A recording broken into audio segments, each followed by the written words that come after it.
안녕하십니까. 윤태봉 목사입니다. 성경은 이사야 46장 16절에 짝이 없는 것이 없고 하나님께서 그것을 기록했으니 자세히 읽어보라 그랬습니다. 오늘날 많은 사람들이 성경을 자세히 보는 사람이 많고 막 필독까지 이렇게 하는 사람도 있다고 제가 들었습니다. 또 만나봤습니다. 그런데 그분들도 비밀에 대해서는 아직 모르는 점이 많이 있고, 저도 비밀을 좀 안다고 하지만은 아직도 알아야 될 비밀이 남아 있다고 저는 생각합니다. 그럼 성경은 언제부터 기록이 되었느냐? 모세 때부터 기록을 했다고 출애굽기 17장 14절에 기록이 되어 있습니다. 그럼 언제 마지막으로 기록을 했느냐 하면 계시록 1장 19절에 사도 요한 때 마지막으로 기록을 했다고 되어 있습니다. 어디서 기록을 했느냐 하면은 출애굽기 34장 34장과 38장에 보면은 시내산에서 모세가 하나님이 써주는 그 돌판을 받았습니다. 그 시내산에서부터 기록을 했고, 마지막으로는 사도 요한이 계시록 1장 9절에 안모섬에서 기록을 했다 그랬습니다. 그럼 누가 기록을 했느냐? 첫 번째로 출애굽기 31장 18절에 보면 하나님이 돌 위에다가 손으로 친수로 기록을 했다고 했습니다. 두 번째로는 누가 기록을 했느냐? 선지자들이 책에 기록을 했다고 신명기 31장 24절에 기록이 되어 있습니다. 세 번째로는 누가 기록을 했느냐? 요한복음 21장 24절에 제자들이 기록을 했다고 되어 있습니다. 그다음 네 번째로는 누가 기록을 했느냐 하면은 디모데후서 3장 16절에 성령의 감동을 입은 사람들이 기록을 했다고 되어 있습니다. 그럼 다섯 번째로는 누가 기록을 했느냐? 누가복음 1장 1절에 볼 것 같으면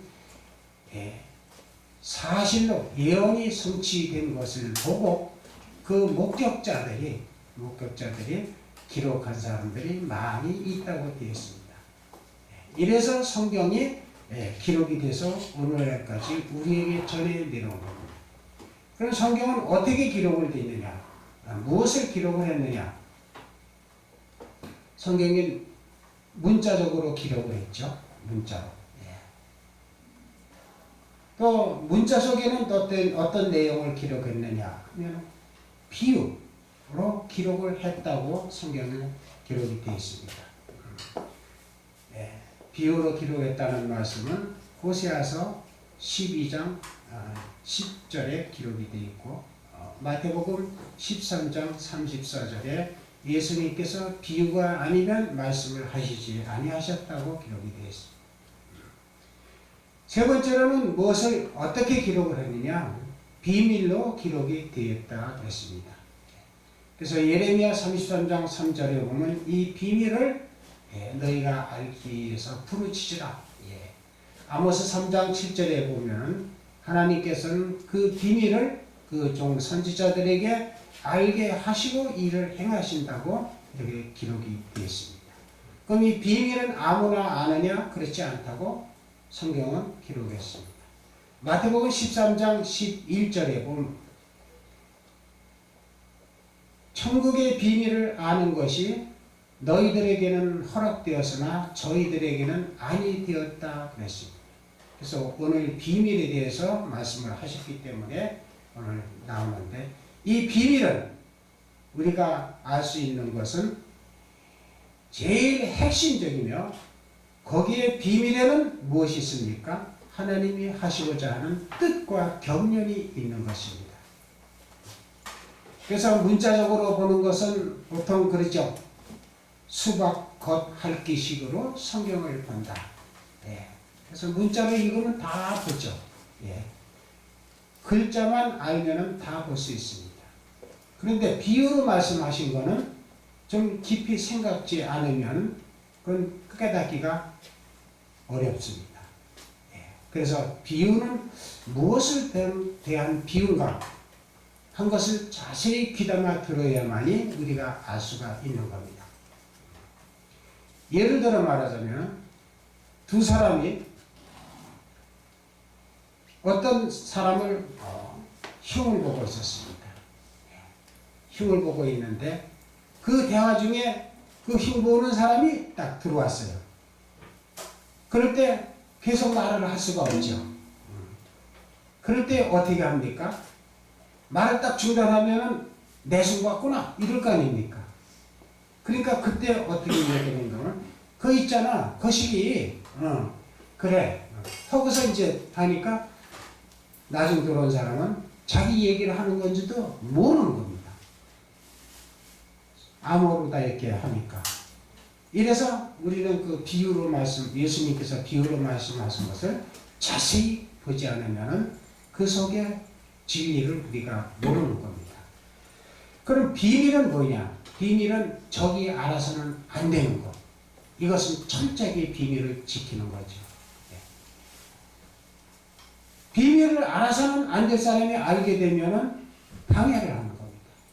만약에 금덩어리를 깊이 감춰놓은 그것을 다른 어떤 나쁜 마음을 가지고 있는 사람이 알았을 때는 훔쳐가니까. 그래서 그 사람에게 모르게 하기 위해서 감춰놓는 겁니다. 그래서 비밀을 알지 못하게 해야 되는 사람은 누구며 비밀을 알 수 있게 하는 사람은 누구냐? 데살로니가 전서 5장에 보면 빛의 아들에게는 알게 해주시고 어둠의 자녀들에게는 모르게. 그러면 빛의 아들은 누굽니까? 요한복음 8장 12절에 보면 예수께서 나는 세상의 빛이야. 그러니까 예수님을 믿는 사람들은 다 빛의 아들입니다. 그분들에게 비밀을 알려줍니다. 그러나 마귀의 자식, 멸망의 자식, 요한복음 8장 44절 너희 아비는 마귀다. 요한복음 17장 12절 멸망의 자식들에게는 안 가르쳐준다는 거예요. 그러면 예수만 믿으면 다 하나님의 자녀고 우리가 빛의 아들이 됐나요? 비밀을 알아야 완전히 된 거죠. 믿는 거는 모든 사람이 다 믿어요. 쭉정이도 믿고 가라지도 믿어요. 다 믿어요. 주여 주여 하는 자마다 천국에 다 들어갈 것이 아니라서. 입으로만 주여 주여 하지 마음은 내게서 멀도다. 마태복음 15장 19절에 나옵니다. 그래서 믿는다고 다 성도가 아닙니다. 믿으면 하나님의 빛의 아들이면 성경에 기록된 비밀을 알아야 완전히 아들의 역할을 하는 겁니다. 왜? 비밀 속에 하나님의 경륜이 들어있고 비밀 속에 하나님이 하시고자 하는 일이 기록이 되어 있기 때문에 이것을 모르면 방해꾼이 됩니다. 방해꾼. 그래서 요한복음 16장 1절에서 3절에 보면은 열심을 믿는다고 하는 것이 오히려 하나님을 위해서 열심히 믿는다고 하는 것이 곧 믿는 성도들을 해치고 죽인다고 했습니다. 자기는 그 죽이면서 하는 일이 뭔가 이것이 하나님을 위하는 길이다라고 한다는 것입니다. 누가 그랬습니까? 역사적으로 보면 천주교에서 기독교인을 많이 박해하고 죽였죠. 그것도 여러 가지의 그 구문 방법을 써가서 불에다 태워주고 기름감에 튀겨지고 어떤 틀에다가 이렇게 그냥 매서 죽이고 했죠. 그랬습니까? 칼빈도 또한 그렇게 사람을 죽였습니다. 죽이는 것이 이게 하나님을 위하는 길이라고 그런 것입니다. 그러면 그때만 그랬습니까? 예수님 당시에 유대인들이 예수님을 졸졸 따라다니면서 핍박을 했죠. 하면서 어떻게 해서든지 잡아 죽이려고 했습니다. 그런데 예수님이 내가 하나님의 아들이다 하는데도 안 믿습니다. 그러나 제자들은 믿었죠. 어떻게 해요? 아들이라는 것을 모든 여건을 제자들에게는 알려주고 보여줬습니다. 그러나 네가 하나님의 아들이면 표적을 보여봐라 하고 이렇게 저를 쫓아다니는 사람들한테는 안 가르쳐줬습니다. 예. 그러니까 그들이 결국은 하나님의 아들이다 하고 십자가에 못 박혀 죽이는 겁니다. 이것이 하나님을 이해하는 거예요. 예. 이래서 초림 때에도 그리스도가 오시는 비밀을 모르면 예수님을 죽인 것처럼 재림 때에도 또 똑같은 일이 일어난다고 합니다. 초림 때 사도행전 13장 27절에 보면은 제자들이 그럽니다. 너희가 안식일마다 해당해서 성경을 암송하거니와 그리스도의 비밀을 모름으로 말미암아 십자가에 못 박아 죽었다. 너희가 죽였다. 고린도전서 2장 6절에서 9절까지 보면 그 관원들이 하나님의 비밀을 알았더라면 안 죽였을 것이다. 그러나 저희가 몰랐기 때문에 죽였다. 그러면 재림 때에는 어떻게? 다시 오실 때 비밀이 있겠습니까? 없겠습니까? 다시 오실 때 또 비밀이 있습니다. 그 비밀은 고린도전서 15장 51절에 보면 마지막 나팔의 비밀이다. 이 나팔. 조금 전에 여기 가셨네. 색소폰 나팔을 불었죠. 이런 나팔을 불고 공중에서 내려오시는 걸로 착각하는 사람들이 많이 있습니다. 그 나팔이 아닙니다. 이사야서 58장 1절에 보면 사람의 목소리를 통해서 내는 나팔이라고 했습니다. 사람의 목소리를 통해서 예레미야 3장 17절에 보면 너는 나를 대신해서 내 목소리를 나팔같이 외쳐라. 그러면 그 비밀을 누가 계시를 받아가지고 전하는 사람, 그 사람이 바로 나팔 소리인 것입니다. 그럴 때에 그것이 비유로 말하느냐 비밀로 말하느냐 하는 것을 아는 것은 자기 책임입니다. 내가 깨달아. 내가 성경을 얼마만큼 봤어? 안 봤어? 하는 사람의 수준에 따라서 비밀을 알아듣고 못 알아듣는 거예요. 그래서 성경에는 큰 비밀이 세 가지가 있다는 것을 우리가 알아야 됩니다.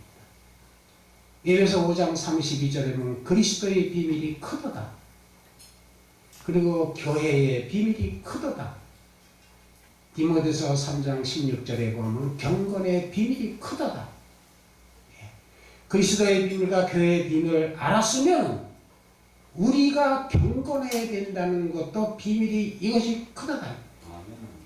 경건치 않으면 그리스도를 믿어도 헛고요. 교회의 큰 비밀을 알아도 내가 경건치 못하면 교회에 왔어도 쭉정이 역할로서 키를 까부를 때 다 쭉정이 날아가는 역할이 되는 겁니다. 그러므로 우리는 비밀이 남아있는 비밀이 뭐냐? 계시록 1장 20절에 보면 아시아의 7 금촛대 비밀과 7 사자의 비밀이 있다 그랬습니다. 오늘날 이 비밀을 아는 사람이, 아는 목사님들이 얼마나 됩니까? 이 비밀을 이럴 것이다 저럴 것이다.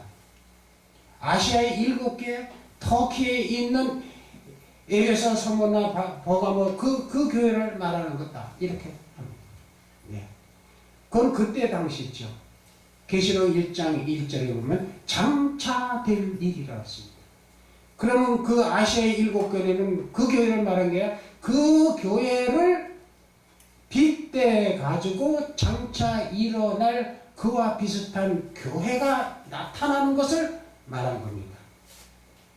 그래서 아시아에 7교회가 있다는 비밀을 우리가 알아야 되고, 그리고 계시록 10장 7절에 보면 7째 천사가 7째 나팔의 비밀을 분다고 했습니다. 예. 그러면 7째 천사는 뭡니까? 천사는 영입니다. 영. 나팔은 뭡니까? 나팔은 물체죠. 그래서 물체는 뭡니까? 성전에 그릇이 많이 있다고 했습니다. 예. 이 사람이 우리의 그릇입니다. 사도행전 9장 15절에 보면 사울이 예수 믿는 사람을 핍박하러 가다가 다메섹에서 예수님을 만나가지고 쓰러졌습니다. 이럴 때에 그를 눈을 뜨게 해줘라 하고 아나니아를 보냅니다. 그는 사람을 핍박하고 잡아가고 하는데 어떻게 합니까? 그는 15절에 9장 10절, 9장 10절, 그는 내가 이방인에게 복음을 전파하기 위하여 택한 나의 그릇이다. 예. 성전에는 많은 그릇이 있다고 했습니다. 예. 이 그릇은 로마서 9장 24절에 우리다 그랬습니다. 우리가 그릇이다. 예. 우리가 그릇이다. 그러니까 나팔은 뭐냐? 나팔은 사람, 하나님 그 천사가 들어서 쓰는 사람이 나팔 역할을 하는 거고, 내용을 가르쳐주는 천사가 가르쳐주는 거예요. 그래서 나팔을 어떤 물체의 나팔이 아니라 우리가 받아가지고 전할 때에 내가 나팔 역할을 하는 거예요. 그 다음에 또 계시록 17장 5절에 보면 음녀의 비밀이 있다고 했습니다. 이 음녀는 7머리 10뿔 짐승이 타서 금잔을 들고 많은 사람으로 취케한다. 이 금잔. 그래서 우리는 그 포도주를, 금잔에 든 포도주를 먹으면 우리는 큰일 나는 겁니다. 포도주는 뭐냐? 진짜 포도주가 있고 가짜 포도주가 있다. 그럼 포도주는 무슨 말이냐? 예레미야 23장 9절에 포도주는 하나님의 말씀이다. 그럼 진짜 포도주는 뭐냐면 성경 말씀대로 진리를 얘기하는 것이 진짜 포도주요. 성경 내용을 가감해서 가르쳐주는 것이 가짜 포도주다. 그래서 우리는 그걸 분별하고 받아 마시고, 그 다음에 7절에 17장 7절에 7머리 10뿔의 짐승의 비밀이라 했습니다. 그럼 7머리는 뭐냐? 네, 7머리. 머리는 선지자라고 했습니다. 선지자. 어떤 선지자? 예.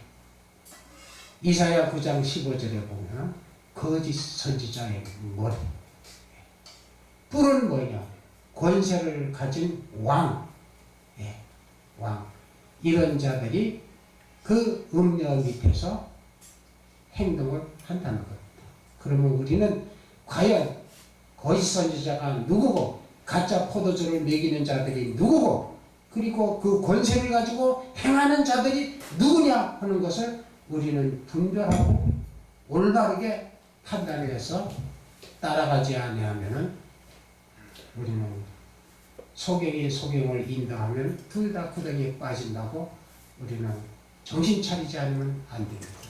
예. 그래서 에베소 5장 17절에 보면 하나님의 뜻이 무엇인지 너희는 분별하라. 그렇게 했습니다. 예. 이상으로서 말씀을 마치겠습니다. 감사합니다. 감사합니다.